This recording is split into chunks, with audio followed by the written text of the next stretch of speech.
President Trump accused the FBI, without evidence, of planting a mole inside his campaign to undermine his presidential run. But the FBI, in fact, dispatched a confidential informant to meet with Trump campaign advisors as it began its investigation into possible links between his campaign and Russia. Credit M. Brenner, The New York Times. B. Adam Goldman, Mark Mazzetti and Matthew Rosenberg. May 18, 2018 WASHINGTON. President Trump accused the FBI on Friday, without evidence, of sending a spy to secretly infiltrate his 2016 campaign for political purposes, even before the Bureau had any inkling of the phony Russia hoax. In fact, FBI agents sent an informant to talk to two campaign advisors only after they received evidence that the pair had suspicious contacts linked to Russia during the campaign. The informant, an American academic who teaches in Britain, made contact late that summer with one campaign advisor, George Papadopoulos, according to people familiar with the matter. He also met repeatedly in the ensuing months with the other aide, Carter Page, who was also under FBI scrutiny for his ties to Russia. The role of the informant is at the heart of the newest battle between top law enforcement officials and Mr. Trump's congressional allies over the FBI's most politically charged investigations in decades. The lawmakers, who say they are concerned that federal investigators are abusing their authority, have demanded documents from the Justice Department about the informant. Law enforcement officials have refused, saying that handing over the documents would imperil both the source's anonymity and safety. The New York Times has learned the source's identity but typically does not name informants to preserve their safety. Democrats say the Republicans' real aim is to undermine the special counsel investigation. Senior law enforcement officials have also privately expressed concern that the Republicans are digging into FBI files for information they can weaponize against the Russia inquiry. Over the past 2 days, Mr. Trump has used speculative news reports about the informant, mostly from conservative media, to repeatedly assail the Russia investigation. Reports are there was indeed at least one FBI representative implanted, for political purposes, into my campaign for president, he wrote on Twitter on Friday. It took place very early on, and long before the phony Russia hoax became a hot, fake news story. If true, all-time biggest political scandal, no evidence has emerged that the informant acted improperly when the FBI asked for help in gathering information on the former campaign advisors, or that agents veered from the FBI's investigative guidelines and began a politically motivated inquiry, which would be illegal. But agents were leery of disrupting the presidential campaign again after the FBI had announced in a high-profile news conference that it had closed the case involving Hillary Clinton's use of a private email server, according to current and former law enforcement officials. After opening the Russia inquiry about a month later, they took steps, those officials said, to ensure that details of the inquiry were more closely held than even in a typical national security investigation, including the use of the informant to suss out information from the unsuspecting targets. Sending FBI agents to interview them could have created additional risk that the investigation's existence would seep into view in the final weeks of a heated presidential race. FBI officials concluded they had the legal authority to open the investigation after receiving information that Mr. Papadopoulos was told that Moscow had compromising information on Mrs. Clinton in the form of thousands of emails, months before WikiLeaks released stolen messages from Democratic officials. As part of the operation, codenamed Crossfire Hurricane, the FBI also began investigating Mr. Trump's campaign chairman, Paul Manafort, and his future national security advisor, Michael T. Flynn. Details about the informant's relationship with the FBI remain scant. It is not clear how long the relationship existed and whether the FBI paid the source or assigned the person to other cases.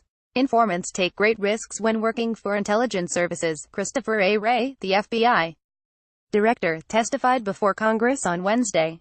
Their identities must not be exposed, he said, hinting at congressional efforts to obtain the name of the source.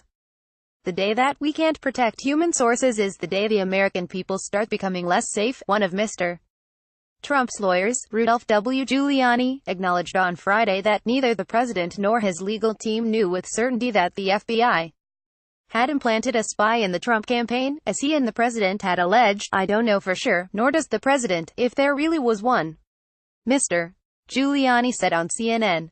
For a long time, we've been told there was some kind of infiltration. The informant is well known in Washington circles, having served in previous Republican administrations and as a source of information for the CIA. in past years, according to one person familiar with the source's work.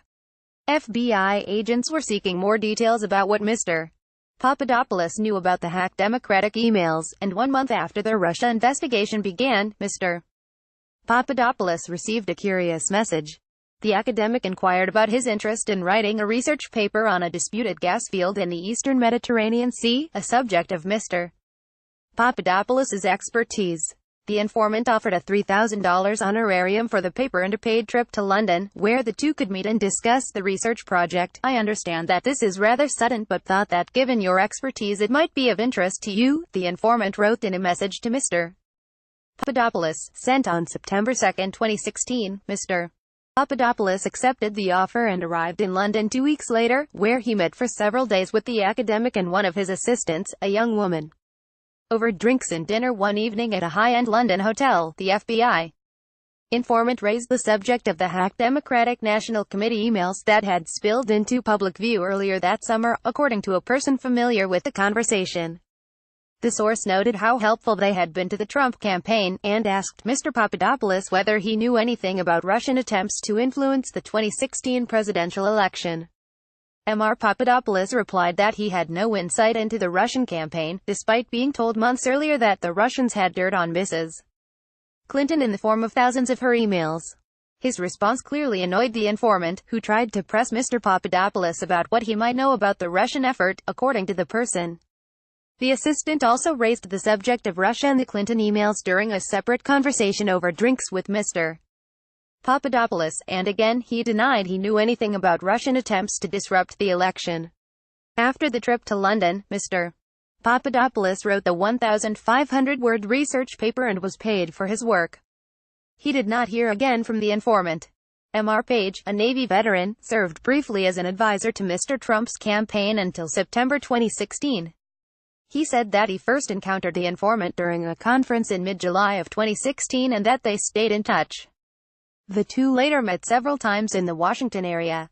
Mr. Page said their interactions were benign. The two last exchanged emails in September 2017, about a month before a secret warrant to surveil Mr. Page expired after being repeatedly renewed by a federal judge.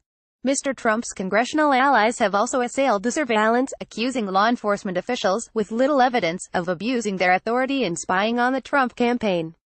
The informant also had contacts with Mr.